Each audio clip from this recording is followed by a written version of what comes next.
بسم اللہ الرحمن الرحیم۔ السلام علیکم ورحمۃ اللہ وبرکاتہ۔ الحمدللہ، آج ہم سورہ بقرہ کی آیت نمبر 58 اور آیت نمبر 59 پڑھنے اور سمجھنے جا رہے ہیں۔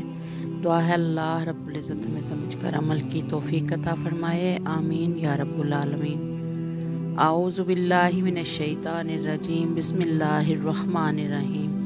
وَإِذْ قُلْنَا ادْخُلُوا، اور جب ہم نے کہا تم داخل ہو جاؤ، هَٰذِهِ الْقَرْيَةَ، اس بستی میں، فَكُلُوا، پھر کھاؤ، مِنْهَا، اس سے، حَيْثُ شِئْتُمْ، جہاں سے تم چاہو، رَغَدًا، با فراغت، وَادْخُلُوا الْبَابَ، اور تم داخل ہو جاؤ دروازہ میں، سُجَّدًا، سجدہ کرتے ہوئے، وَقُولُوا، اور کہو، حِطَّةٌ، بخش دے، نغفر لکم، ہم بخش دیں گے، لکم، تمہیں، خطایاکم، تمہاری خطائیں، وسنزید المحسنین، اور ہم ان قریب زیادہ دیں گے نیکی کرنے والوں کو۔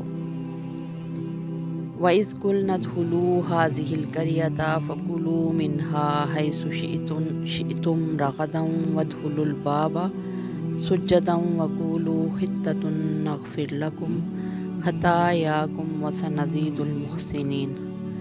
اور وہ وقت بھی یاد کرو جب ہم نے کہا تھا کہ اس بستی میں داخل ہو جاؤ اور اس میں سے جہاں سے چاہو جی بھر کر کھاؤ، اور بستی کے دروازے میں جھکے سروں سے داخل ہونا اور یہ کہتے جانا کہ یا اللہ، ہم آپ کی بخشش کے طلبگار ہیں، اس طرح ہم تمہاری خطائیں معاف کر دیں گے اور نیکی کرنے والوں کو اور بھی زیادہ ثواب دیں گے۔ فبدل الذین، پھر بدل ڈالا جن لوگوں نے، ظلم کیا، قولاً، بات کو، غیر الذی، دوسری وہ جو، قیلا، کہی گئی، لہم، انہیں، فانزلنا، پھر ہم نے اتارا، علی الذین، ان لوگوں پر، ظلموا، جنہوں نے ظلم کیا، رجزاً، عذاب، من السماء، آسمان سے، بما، کیونکہ، کانوا یفسقون، وہ نافرمانی کرتے تھے۔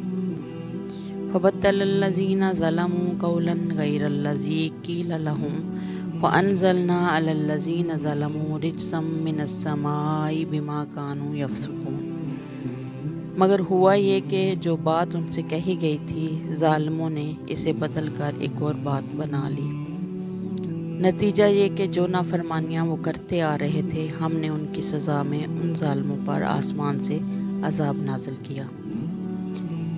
اسی صحرا میں رہتے ہوئے جب مدت گزر گئی، بنی اسرائیل من و سلویٰ سے بھی اکتا گئے، تو انہوں نے یہ مطالبہ کیا کہ ہم ایک ہی قسم کے کھانے پر گزارا نہیں کر سکتے، ہم زمین کی ترکاریاں وغیرہ کھانا چاہتے ہیں۔ ان کا یہ مطالبہ آگے آیت نمبر 61 میں آ رہا ہے۔ اس موقع پر ان کی یہ خواہش بھی پوری کی گئی اور یہ اعلان فرمایا گیا کہ اب تمہیں صحرا کی خاک چھاننے سے نجات دی جاتی ہے، سامنے ایک شہر ہے، اس میں چلے جاؤ، لیکن اپنے گناہوں پر ندامت کے اظہار کے طور پر سر جھکائے ہوئے، معافی مانگتے ہوئے شہر میں داخل ہونا، وہاں اپنی رغبت کے مطابق جو حلال غذا چاہو کھا سکو گے۔ لیکن ان ظالموں نے پھر ضد کا مظاہرہ کیا، شہر میں داخل ہوتے ہوئے سر تو کیا جھکاتے، سینہ تان تان کر داخل ہوئے۔ معافی مانگنے کے لیے انہیں جو الفاظ کہنے کی تلقین کی گئی تھی، ان کا مذاق بنا کر ان سے ملتے جلتے ایسے نعرے لگائے گئے کہ جس کا مقصد مسخرہ پن کے سوا کچھ نہ تھا۔ جو لفظ انہیں معافی مانگنے کے لیے سکھایا گیا تھا وہ تھا حطۃ، یا اللہ ہمارے گناہ بخش دے۔ انہوں نے اسے بدل کر جس لفظ کے نعرے لگائے تھے وہ لفظ تھا خبۃ فی شعرۃ، کہ ہمیں گندم کے دانے چاہیے۔ اس نافرمانی کی بنا پر انہیں ظالم قرار دیا گیا اور ان کے اس ظلم کی سزا میں ان پر طاعون کا عذاب نازل فرمایا۔ رجزن کے معنی عذاب کے ہیں، مگر حدیث سے معلوم ہوتا ہے کہ مراد طاعون ہے۔ رسول اکرم صلی اللہ علیہ وسلم نے فرمایا، ایک طاعون ایک عذاب ہے جو بنی اسرائیل کے ایک گروہ یا ان لوگوں پر بھیجا گیا جو تم سے پہلے تھے۔ دعا ہے اللہ رب العزت ہمیں سمجھ کر عمل کی توفیق عطا فرمائے، آمین یا رب العالمین۔ السلام علیکم ورحمۃ اللہ وبرکاتہ۔